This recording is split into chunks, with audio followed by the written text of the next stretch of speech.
Welcome, everyone. I see y'all slowly trickling in, so we'll give you a minute before we get started. Thanks for spending your time with us today. All right, let's just jump right on in. Welcome, everybody. Thank you so much for joining us for a pre-MBA webinar today. We are going to discuss meeting your goals in 2026. Special guest Alexia will be presenting in a little bit, but before we get started, I want to do a deep dive into Forté. In case you are new here or not super familiar with Forté, our organization and the work we are doing, we are working to fuel the future of business, and we are doing this by way of a powerful network of influential and donors, women like yourself and others in our community, undergrad and graduate business schools, and career partners or corporate partners that are working to support you and the next steps of your career. Hopefully, as Sarah Dewar on the pre-MBA team, I find great value in the MBA, and it's my job to help you understand how that can also change the trajectory of your life. First, starting obviously with the network and growing your network of peers, like-minded, driven individuals who are not just at your company or that you just haven't crossed paths with, but people coming from all different types of backgrounds, willing to contribute and share their learned and lived experiences personally and professionally with you to help you reach your MBA goals. Obviously, the career impact, whether you're looking to change your career, just accelerate your career, an MBA is the perfect way to make that change or make that leap within your professional goals. There is an incredible return on investment when it comes to the MBA. However, I'd just like to remind you all that it is an investment, not just financially, but mentally, emotionally, with your career kind of going on pause. Certainly, you will be making an investment in yourself and your personal and professional goals, with a great return or a token of a higher salary at the end or higher earning power moving forward with your career, but definitely an investment. So happy to chat about how that works and what that looks like for you. And then obviously, the value of an MBA is the business and management fundamentals, getting the actual classroom knowledge, understanding the foundations of all things business. Maybe you don't have a business background or you don't have a business education, and so you're looking to really polish up, supplement, or complement the skills and education you already have to help you reach your goals. So MBA is a way to do that. We know that. We are excited to share the opportunity and help you explore this as an option. One way we do this is through our flagship MBA launch program. This is an application prep program. We are gearing up to get started in February. I'm excited that today's session is kind of a sneak peek of the curriculum and some of the opportunities and learnings that you would get if you were in our MBA launch program. Certainly, if you are not MBA curious yet, or maybe you're a little bit different in the MBA application process already, today's session is going to be helpful for you to just think of all of the things you're managing and good skills to have as you move forward back to academia and get into the MBA program. So, if you are enrolling or interested in our launch program, our goal for you, if you are a future MBA candidate, is to help you build confidence in your story, be able to build and submit your best and most competitive MBA application. There's a community of hundreds of women who are going through this process at the same time as you, working full-time jobs, balancing family and life, and maybe test prep and application. And again, that's something that Alexia will kind of touch on. And we're going to help you find your best school fit, whether that be program format, program based on geography, based on class size, based on affordability, career outcomes, whatever that looks like. We are here to help propel you forward, not just through the MBA application process, but beyond in your career. So, I mentioned today's session is a sneak peek at some of the curriculum that we offer within our launch program. Here is kind of the overview. You can see that there is personal storytelling, self-reflection, really kind of leaning into this professional development aspect of things that will be helpful for you now in your current career, but also as you move through managing all of the things and in your future into your MBA program. The program itself, we do dive into admissions insights, making sure you understand exactly what adcoms are looking for in your application. We'll break down each individual application component so that you know how best to pick your references, or how to break down exactly what the essay is asking, or how to incorporate your story, or strategically use all of the application components to showcase your quantitative skills if maybe your test is not something you're super confident in.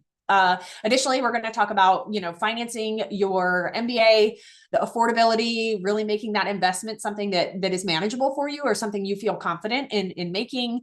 Connecting you with schools, again, to help you evaluate program format. Is the culture right for you? Is this the right program? Is it really the program that's going to help you reach your goals?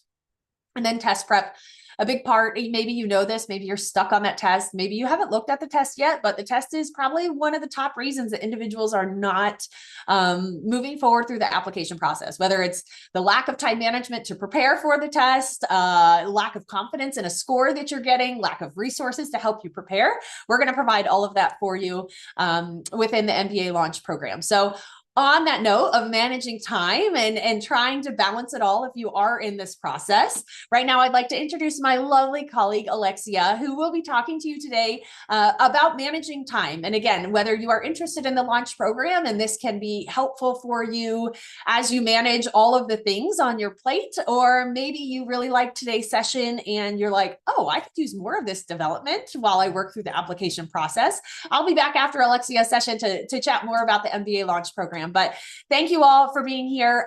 Please don't hesitate to use the Q&A feature if you have questions for Alexia or myself. And Alexia, I'm gonna go ahead and turn it over to you if you're okay now. Awesome. Yeah, that is Thank you. perfect. So thank you so much, Sarah, for that welcome. Hello, everyone. My name is Alexia Brewster. I am a program manager here at Forté, so very excited to be here. Primarily, I work with our professionals that are like alumni, MBA alumni. So doing a lot of like professional development with them as well as networking opportunities.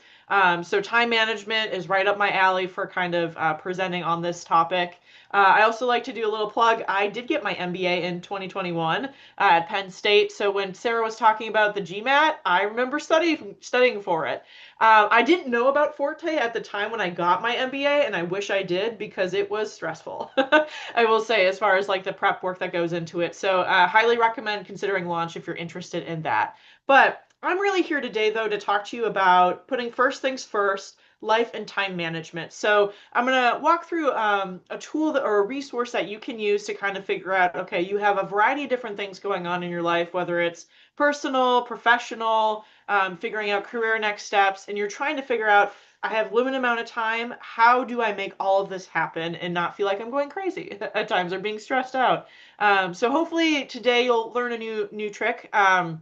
Or tip as far as to how to best do that, evaluate how you're managing your time and if it's well spent.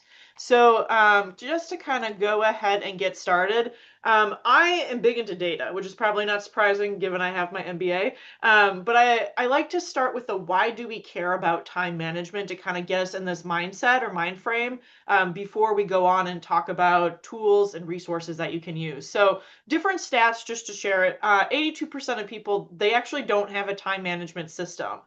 So we're winging it out here, if you will. But it's been shown that spending 10 to 12 minutes planning your day can actually save you 2 hours of time. So it's a valuable skill that you can learn to do and has clear results for it. Other things to note is like the average worker spends 51% of every day working on low to no value tasks. So it could be you're doing time management, but you might not identifying properly what are your priorities. So that's something we'll talk about today as well. 28% of people use the deal with whatever comes technique, which has been shown to be the least effective technique. So it's like responding to urgent things and not really looking at the importance of the things that you are responding to. And then the last one, I'm sure many of you can relate to this. The average office worker in the United States gets interrupted as often as 11 times per hour or almost every 6 minutes. This resonated with me. I know I'm constantly getting emails, Slacks, text messages, different things like that. So it can be really hard to focus on what you're trying to prioritize when you're getting interrupted so much. So again, another thing we'll kind of talk about in more detail. All right, so I would love to get some feedback from the audience if you're not feeling too shy today. But I want to kind of see where we're starting at right now. So if you could, in the chat, could you put down what are your strengths when it comes to time management? So when you're thinking of time management, so even if you don't think it's necessarily a strength, what do you think you're good at that helps contribute to time management? For example, for me, it's organization. I'm a highly organized person. So something that I do is I love blocking out my calendar and chunking it. So I kind of know like, okay, these are the tasks I'm going to be doing. So I love that organization process. Does anyone have like a different strength they'd like to share in the chat? And I'll just give it a moment in case anybody does. Okay, to-do list, writing things down, time chunking. Yes. Okay. Yeah, so just kind of keeping yourself, again, organized by writing things down is a great way to stay on top of time management. Awesome. I love that. Um, Putting things on your calendar, time blocking. Yep, it's a great technique. A lot of people are okay. So it seems like I'm in good company with a bunch of people who are organizers. Oh, but I love that someone mentioned like foresight on trickle down impact. Nice. So this it sounds like this individual is really good at understanding the priorities for their strength of time management, which is awesome. All right. So then the next question I have is, what are challenges you experience when it comes to time management? So what are common challenges that come along, even if it maybe, okay, we'll even throw it out there, even if it's not you specifically, what are challenges that typically come up with time management? Well, someone mentioned reduce distractions, so using session apps. Distractions is a big one, and we even looked at that stat that mentioned every 6 minutes we get distracted. That is crazy. Um, okay, also avoiding big tasks, getting overwhelmed with high priority items is a really big thing when it comes to time management. If you have a bunch of things that need your attention, how do you choose? That's a big question that a lot of people struggle with. I know even going through a lot of my time management stuff, every once in a while, I also get overwhelmed too. But we are going to talk about how you can really think about it more critically and make sure that your values, whatever they are being prioritized when it comes to managing your time.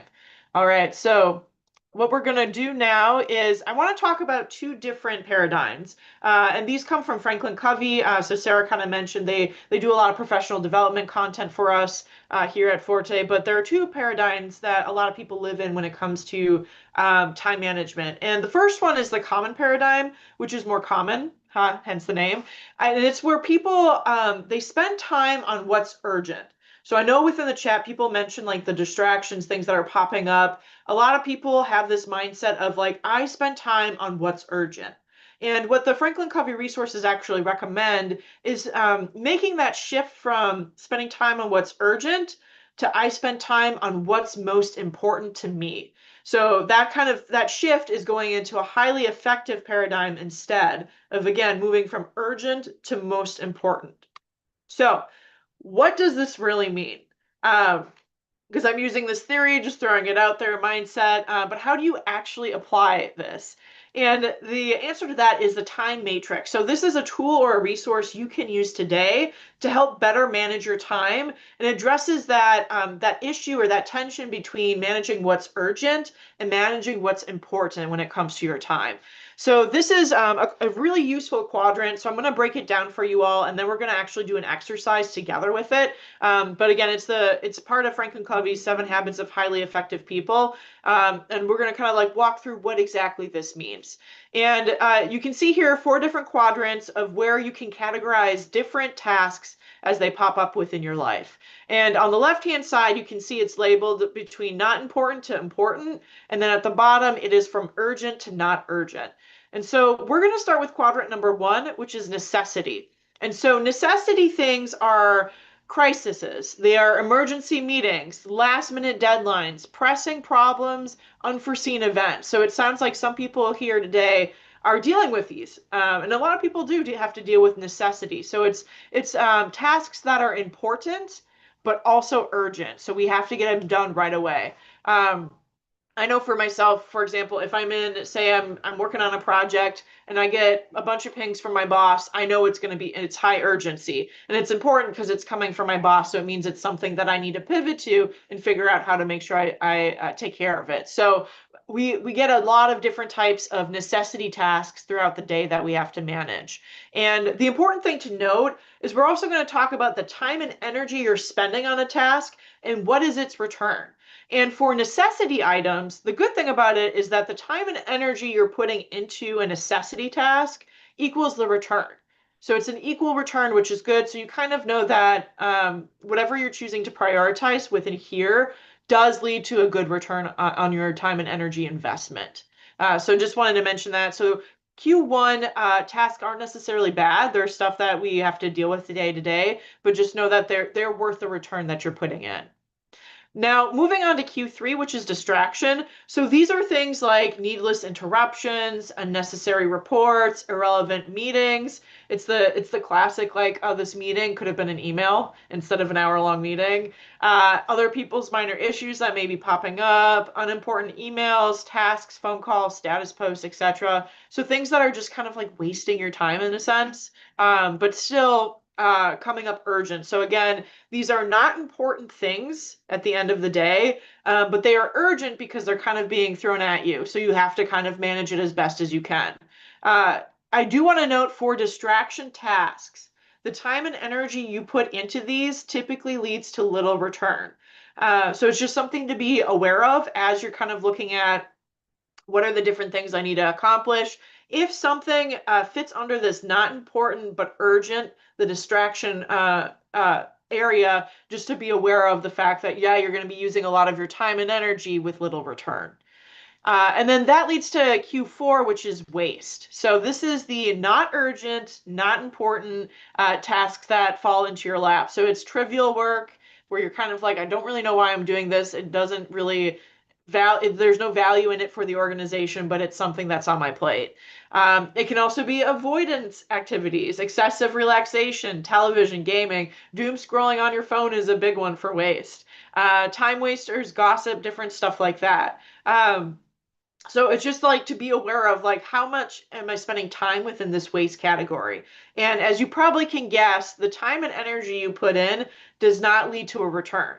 I will say, like, we all spend time in the waste. I know I do, to be honest. Like, I'm gonna binge watch my favorite show because it does bring me joy.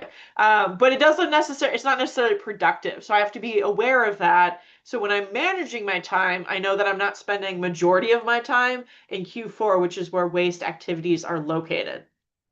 All right, and then the last area that I want to talk about, and you can probably guess because it's highlighted in green, is Q2, which are items that are important, but they're not urgent. So this is where extraordinary productivity thrives. So this is things like proactive work.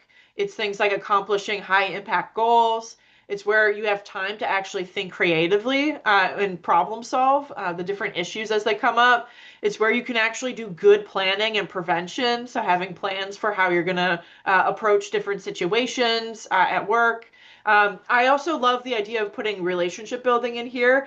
So you noticed in Q4, like gossip was put down for a waste, but there are things you can do that are actually benefiting in Q2, like relationship building that are meant to help build up team morale or work on your relationship with your boss so you have better communication. So that's a Q2 activity that leads to extraordinary productivity. And then the last one, just renewing and renewal. So professional development opportunities is a great one where it's not urgent, but it's really important. And the great thing about Q2 items is that the time and energy you put into Q2 extraordinary productivity leads to greater return. So that's why it's really recommended you spend, if possible and when possible, majority of your day with Q2 items. Again, to be very realistic, it's hard to do that. So we're not expecting you to only have Q2 items ever, but just being more mindful about how you're spending your time and seeing it map out can be really helpful to maybe changing some habits so you can have a longer Q2 list to get through. So, okay. All right, so now we explained the time matrix. This is what it is, walking through the different quadrants. The next thing we're going to do is actually practice it. So step one, open an Excel doc or Google Doc, depending on whatever your preference is. You can even grab pen or paper if it's nearby and handy. Use your phone to take notes. That's kind of the step one. So kind of get your space set up for this. And then step two is I want you to start by writing a list of 8 to 10 different tasks that you need to complete off the top of your head. And I'm going to give you some examples to help you brainstorm a little bit and walk you through some ideas for potential tasks. So this is just random examples of like what you could be potentially navigating. But again, feel free to write your own examples as we go through this activity together. All right, so my tasks. The first one I wrote here is create my career and professional goals for 2026. You know, it's January, new me, that whole idea, new year, new me, that excitement around that. So that's why I put that task there. Another one is study for the GMAT or the GRE. So if you're interested in going to MBA school, that is something you definitely want to add to your tasks. I did file taxes because it's tax season. Determine a workout schedule that works for me. Write my personal statement specifically for MBA application. Manage the new project that my boss just assigned me. Go into some deep dives on which MBA programs might accept me. Binge watch season 1 of The Pitt before starting season 2, which I'm a huge fan, and I already did this task, to be honest. So this one is very personal, I'm not gonna lie, compared to some of the other ones.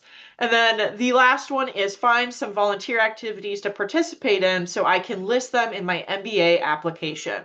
So here is a random list of 10 things top of mind, came to mind, of what I'm going to write down. So again, you can do your own list right now as we go through it, or if you kind of want to write them out yourself, feel free to do that as well as we go through this example. So, all right, we have our list. The next step is to actually organize our list. And it sounds like there's a lot of organizers in here, so very excited about that. Hopefully this is a great model or resource for you to use. But what you want to do now is actually make your quadrants. So just kind of putting it here, we have Q1 top left. So you can go ahead, draw that out. If you're using Excel, you can also make a graph there as well. Q3 is going to be bottom left, distraction. Q4 is waste, bottom right. And then Q2 is top right, productivity. And then just kind of like as a little bit of a cheat sheet to help me remember, on the left-hand side, I created the not important and important range to kind of show, to help me remember how to categorize these tasks. And then at the bottom, on the left-hand side is urgent, on the right-hand side is not urgent. All right, so now what we're gonna do is we're gonna go back, look at the list you have created, the 8 to 10 items, and then you're gonna start putting them in the different quadrants. And just go, I recommend look at the item on your task, and then just go with your gut decision. And it doesn't have to be perfect, because I'll kind of talk through like some different options with where I chose to put them, but you could put them in a different category if you'd like. But the idea is to just start getting ideas or thoughts or thinking about what you want to do with your time and the different tasks that you have. So within Q1, I put for necessity, these are urgent and important things that I need to get accomplished. And the first one is manage the new project that my boss just assigned. So it is a hot off the press, got to get this done, got to get this organized and ready to go. So that way I can be able to move forward in this project. So that, again, it's a high importance because it's related to my job. And it's also urgent because my boss just assigned it to me. And then I also did within my personal life, file my taxes. It is important because I'm legally required to, and it is urgent because a deadline is approaching.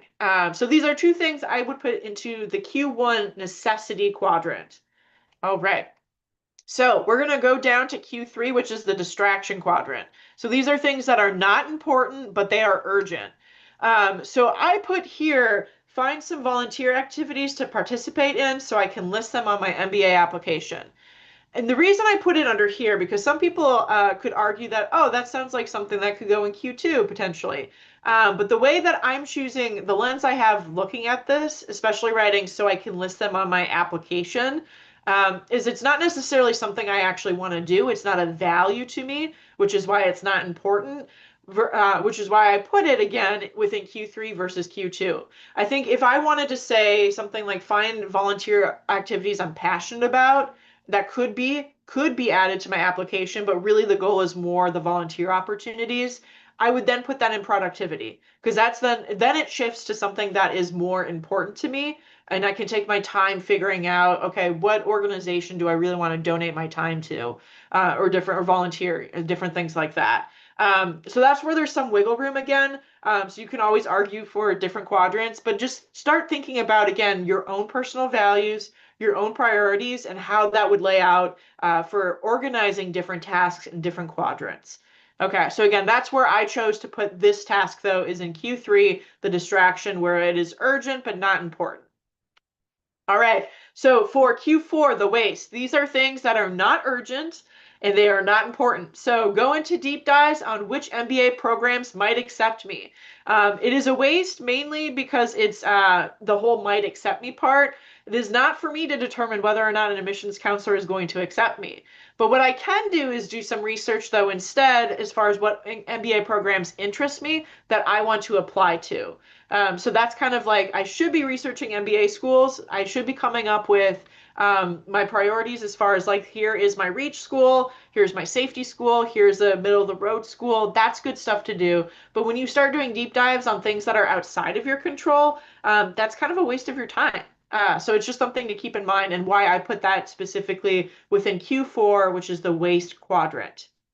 And then the other one that I hate to put in waste, but I'm going to be honest, it's technically waste, is binge watch season 1 of The Pitt before starting season 2. So this is, again, it's a time waster. It brings me joy, so I'm not going to not do it, to be honest. So that's a decision I'm making. So just kind of be aware of like whatever you choose to put within waste, especially when it comes to things like watching movies, TV, reading a book.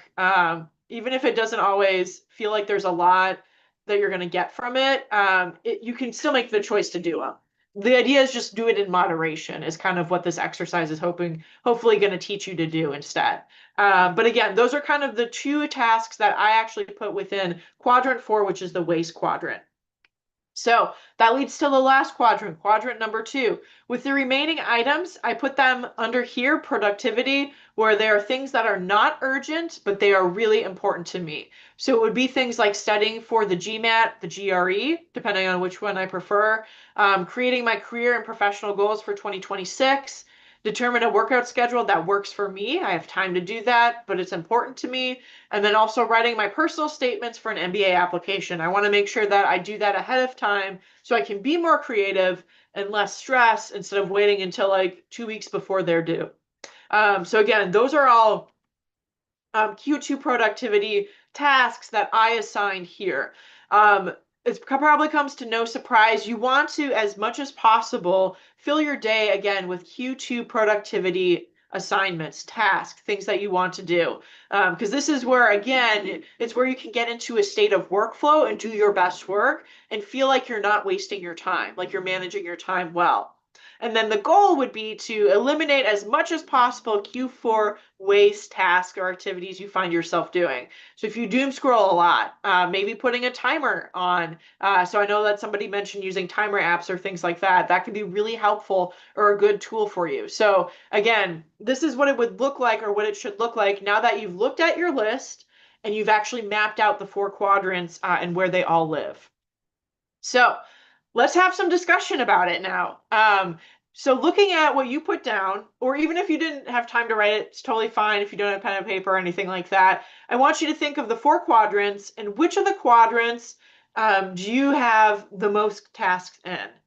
And then also write down which ones do you have the least tasks in? So I'm going to go ahead and check that out. So for my example, and I'll kind of show you again. This one, it just so happens I have a ton of Q2 productivity items. I did that on purpose, obviously, for this exercise, but it can look very different.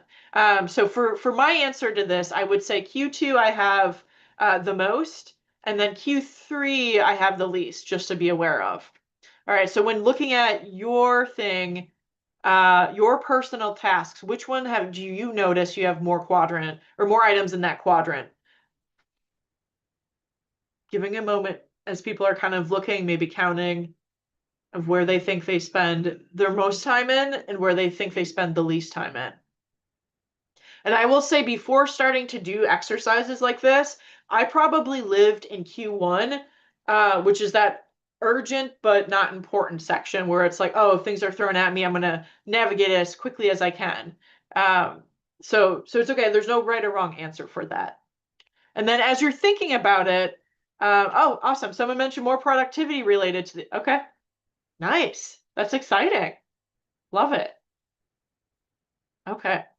And then as more people put it in the chat as far as what quadrants are resonating with them the most, I want to also talk about like how can you reduce or eliminate chronic Q3 distraction activities. So it was the bottom left corner where things that are not important, but they're urgent. So I mentioned a meeting that could have been an email, those kind of things. Q3. So is there anything you can do to reduce or eliminate chronic Q3 distractions and activities? Any ideas? Any brainstorming with this group?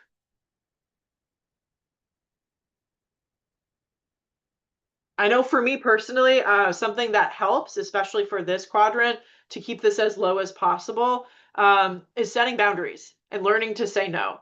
Because oftentimes people will approach us and we have to determine whether or not we have the time to actually commit. So if you're someone that likes to say yes a lot and be helpful, it's not necessarily a bad thing. But you can notice that your Q3, the distraction quadrant, can start piling up potentially if you're just saying yes to everything. So I know for me, it was really important to kind of set some of those boundaries of mentioning like this sounds like you do need to get this done, but looking at my plate, I don't think I'm going to be able to have the time to do that. So unfortunately, it's a no for today. So just kind of being aware of that can be a really helpful activity or a tool to help you eliminate or reduce things within Q3 distraction. And then how can I waste chronic Q4 waste sorry, let me say that one more time. How can I eliminate chronic Q4 waste activities? So I mentioned doom scrolling. Using a timer app is a great way to do so. If anyone has any other ideas, love to see them in the chat as well. Like what can you do to make sure that you're not spending majority of your time or your day on Q4 waste activities? So I'll give it a moment as people think. Put your ideas in the chat if you have any. If you don't, that's also okay. Okay. All right. So then we'll also move on to the last one, which is kind of a big question that I think did come up earlier as well, which is how can I determine if a work, or an MBA task is more important? So I would love to, again, hear from you all.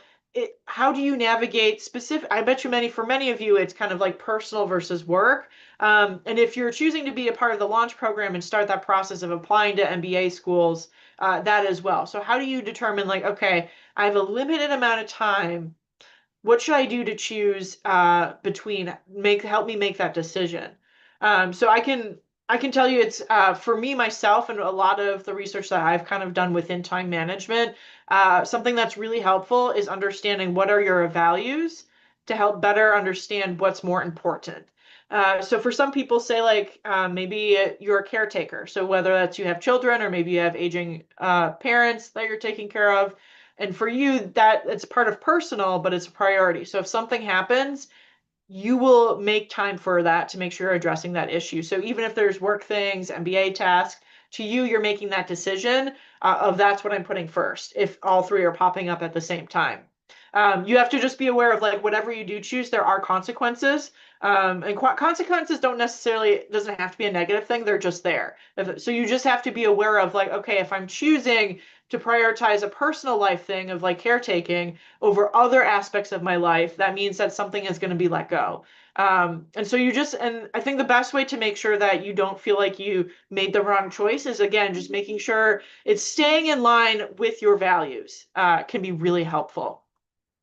Someone also mentioned like setting personal deadlines to help block out time for activities outside of work. Yes, definitely do that. So to help you stay organized, set those timelines. So then hopefully you're not necessarily in as many situations where it's like, oh my goodness, I have so many different competing priorities. How do I manage them best? So love that. Thank you for sharing that.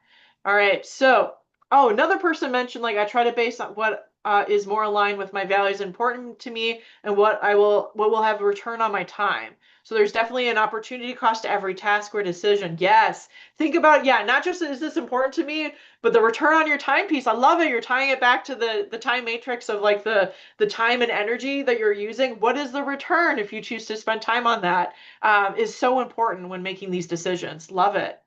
All right. So again, I just wanted to kind of talk through the quadrant, the time matrix, just to make sure that it makes sense. So as you're starting to organize yourself and figure out, okay, what do I want to spend time on? You're thinking more critically about, as we just mentioned, like, okay, here are my values, but what is my return, the cost opportunity by choosing these different tasks? So that's pretty much a sneak peek as far as like this workshop that I typically deliver. So we are pretty close to time. I can probably take a question, maybe two at most, before I actually turn it over to Sarah. So I do want to give it a moment in case anyone has any questions about time management I can answer. But I'll go ahead and just stop sharing my screen so I can see people better. Any questions that you may have. But other than that, though, Sarah, thanks so much for having me be here. And I'll stick around in the chat if people do continue to have questions. But feel free to take it away. Awesome. Thank you so much. I love when you do the session because every time it's just a refresher for me to like, okay, let's really do the brain dump of all the things and get them organized. So thanks for sharing.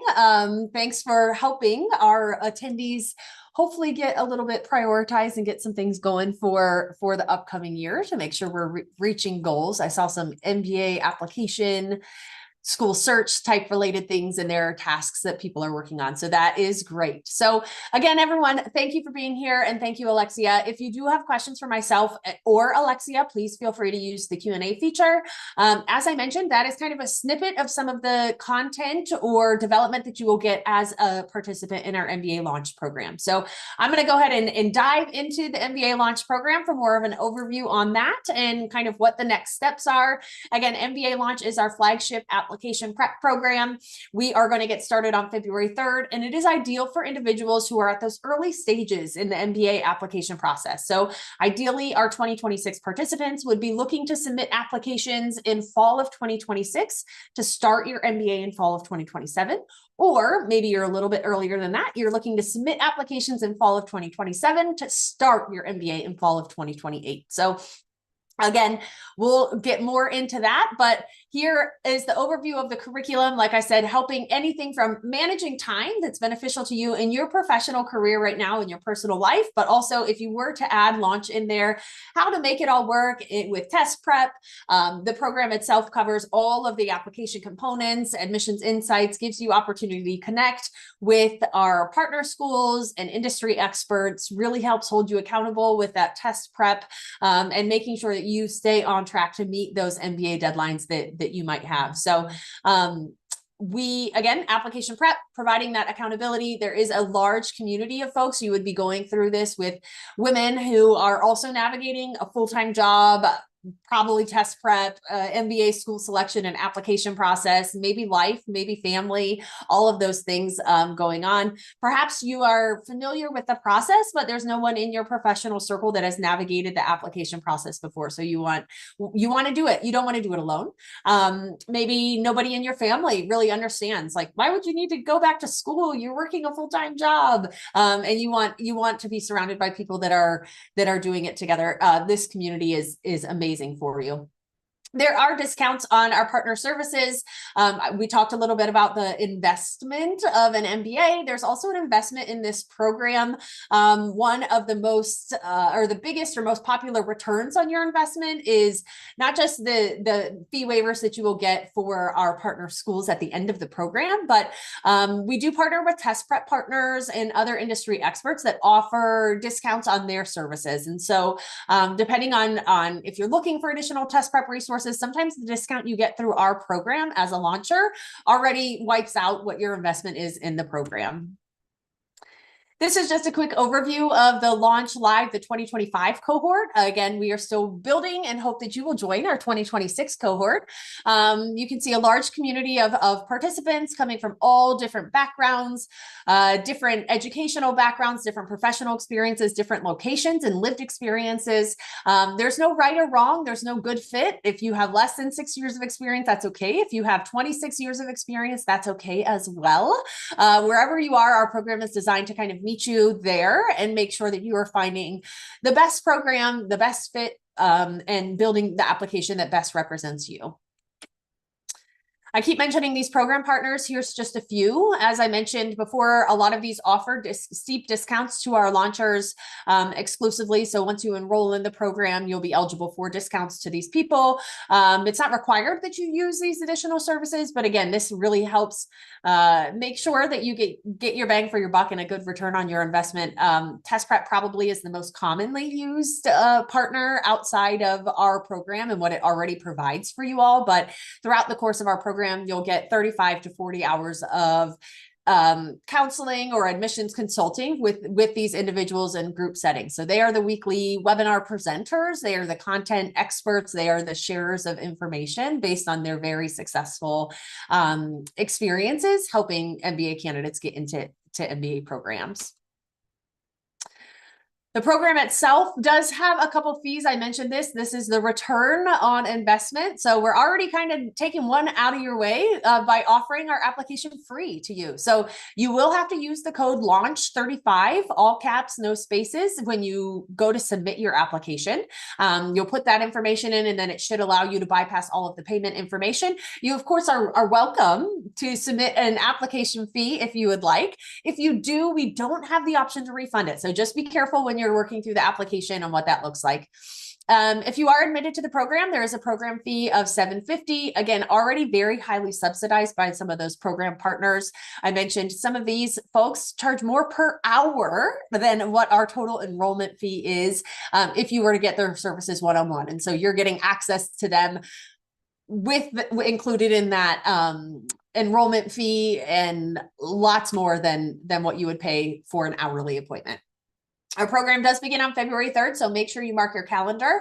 The application for our program should be in Q1 for you. It is important. You have to submit the application to be able to get into the program and move forward. And there is some urgency because our program is getting started soon. So make sure that's in Q1. Add that there if you haven't yet. If you are looking for more information, I'd be happy to connect and we'll follow up with you all, sending some additional sessions where you can learn about the program or connect with a program alums to chat about their experience. But there is the application process. Again, this is free. Launch 35, all caps, no spaces is what's going to get you that free application. Generally, I say this should take no more than 2 hours. I think it's really, you could probably get it done in a half hour if you really want, just because we made a few changes and made some things optional. So it's important for us to understand your goals, why you're looking for an MBA, why you are interested in a prep program, what kind of accountability or community that you're looking for.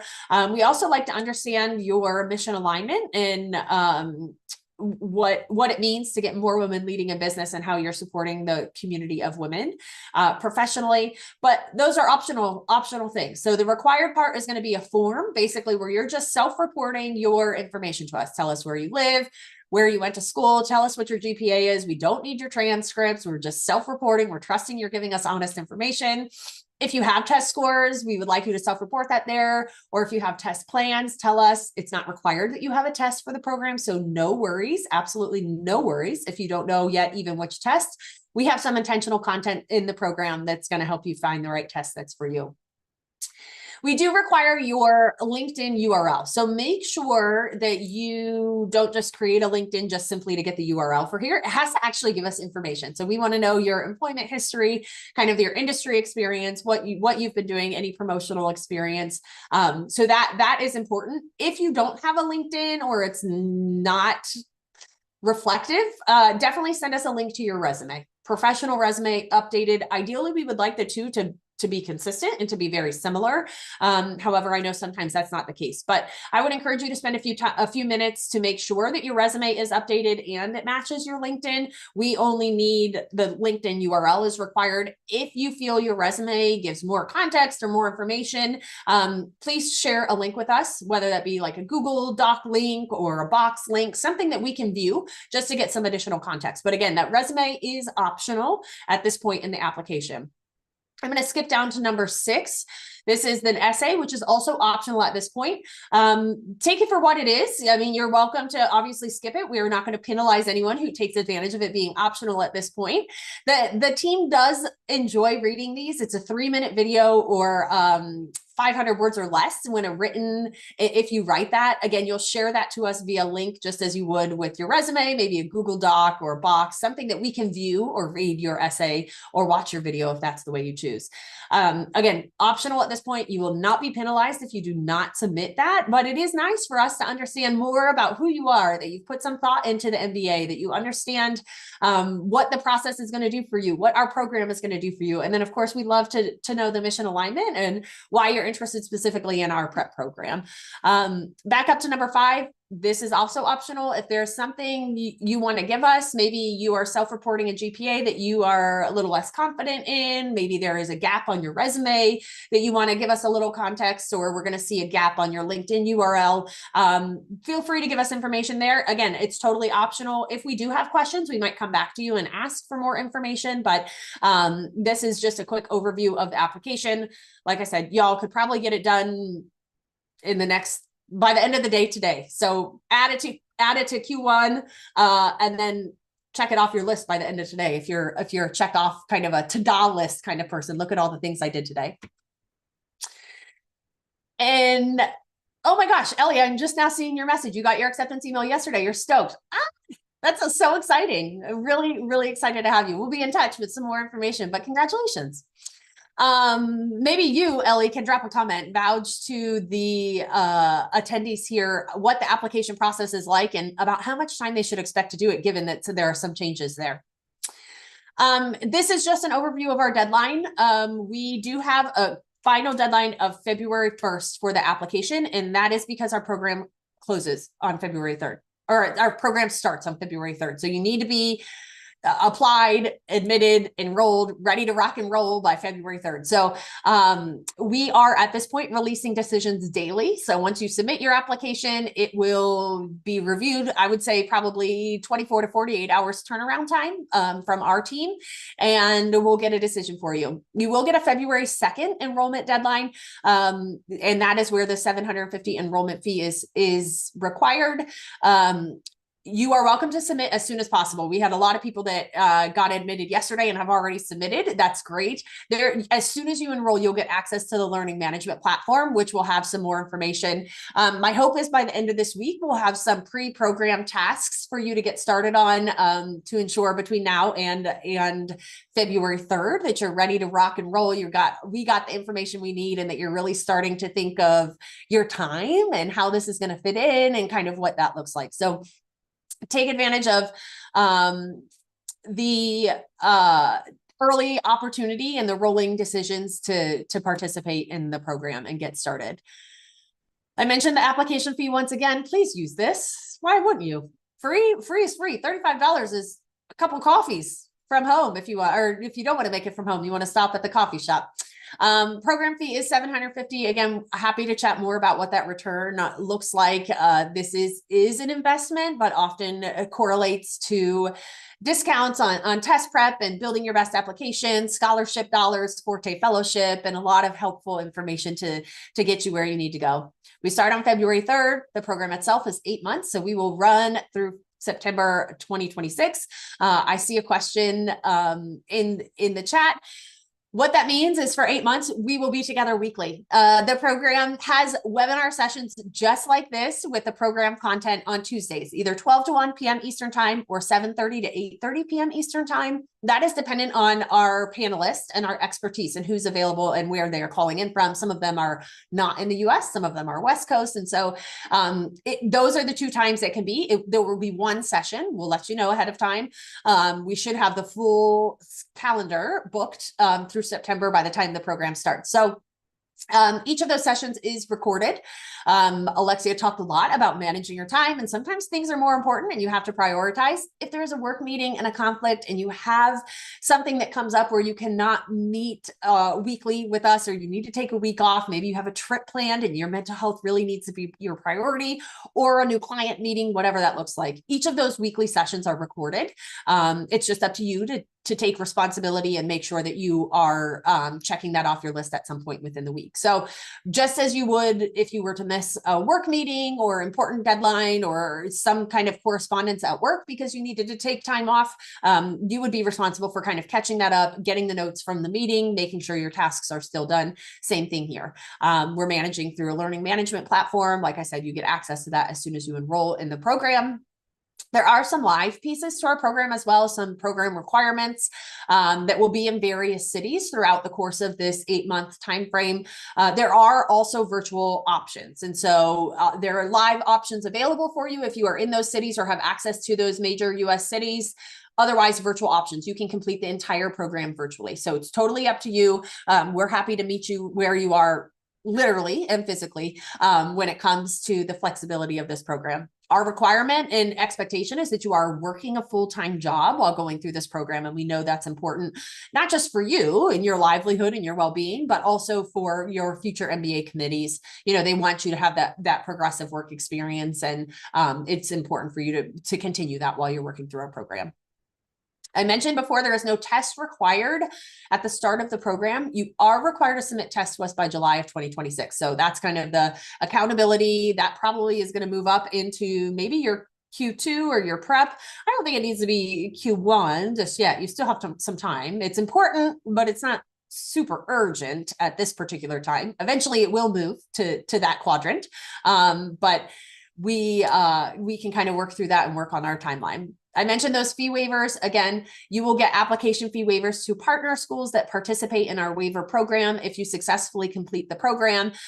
If you haven't yet looked at application fee waivers and what those look like at partner schools, typically they can be $200, $300. So if you're looking to apply to 3 or 4 programs, likely that will enough be a return to make your program fee, your investment, and your enrollment fee back into your pocket at a future date. And then in addition, if you are taking advantage of, again, those discounts and partner resources that I mentioned, you have the power to significantly grow your return on your investment, depending on your interest and where you are in the process. I am coming to the end of the time here, so I want to invite you to email us if there are additional questions. I will also be reaching out to the attendees after this session with some more information and a link if you wish to schedule a one-on-one with myself or a program alum. You can also find more information at fortefoundation.org. I saw that there was a few questions came in,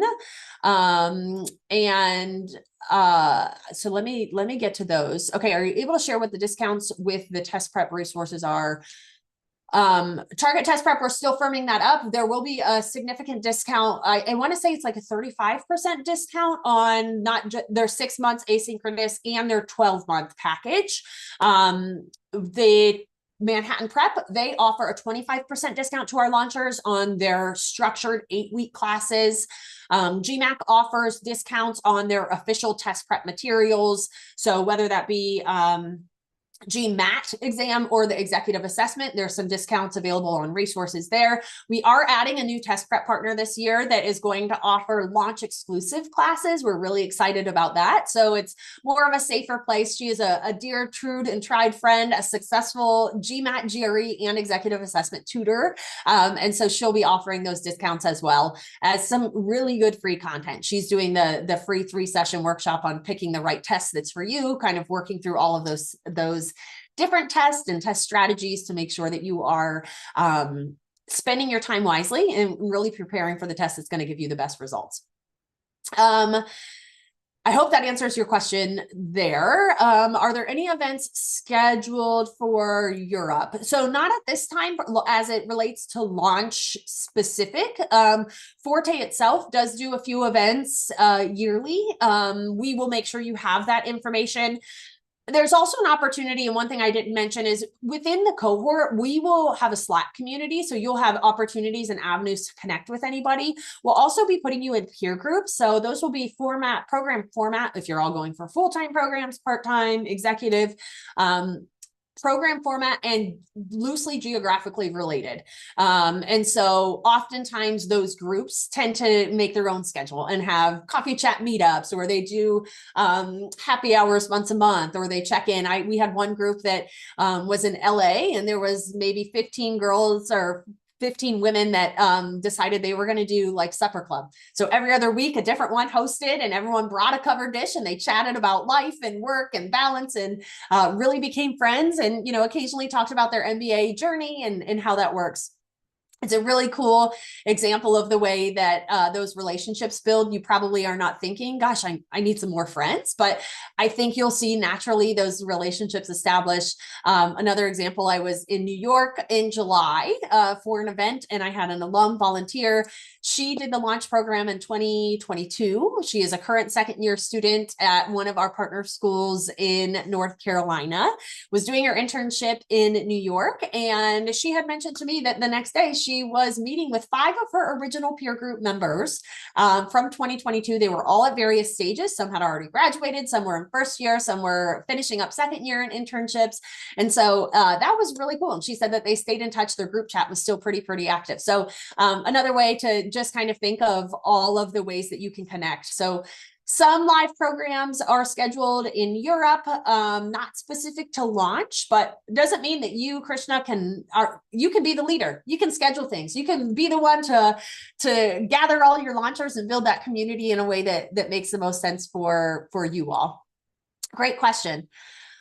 Okay, one more question that came through. Share more information about the essay assistants. Absolutely. So I mentioned that there is going to be component specific content from our partners. They will break down essays, and there will be a few of them talking different approaches to breaking down essays, what it means, how to best write it, how to start brainstorming in your brain dump to get your essays going, what the timeline is for how you should be providing those essays, tools and frameworks, suggestions on who should be reviewing your essays.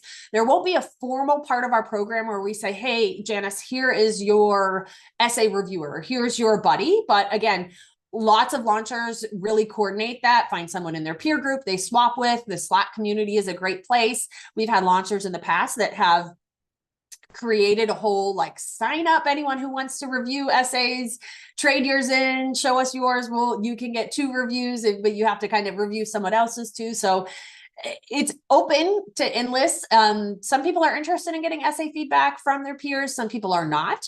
The other thing is you will have access through office hours or one-on-one appointments with each of those program partners. And so you can use that consultation or that 30 minutes to take your essay to them and have them give you some feedback. So that's also something that they do. We have alums involved in the program that oftentimes are able and willing to give back. Office hours is a feature of the program. Basically, you'll have a directory of admissions committee members, current students, MBA alums, folks that have navigated the application process that want to talk to you. And oftentimes through those connections, they will offer to read your resume and your essays and kind of give you some of that feedback. The big thing is to make sure that, you know, these schools really want to hear from you and authentically you in your voice and what your story is. And so you run the risk of deciding, okay, do I let people that don't really know my true voice give me feedback? Will my voice still be coming through? Those types of things. And so you don't want to lose your uniqueness by having too many people review. What do they say? Too many cooks in the kitchen.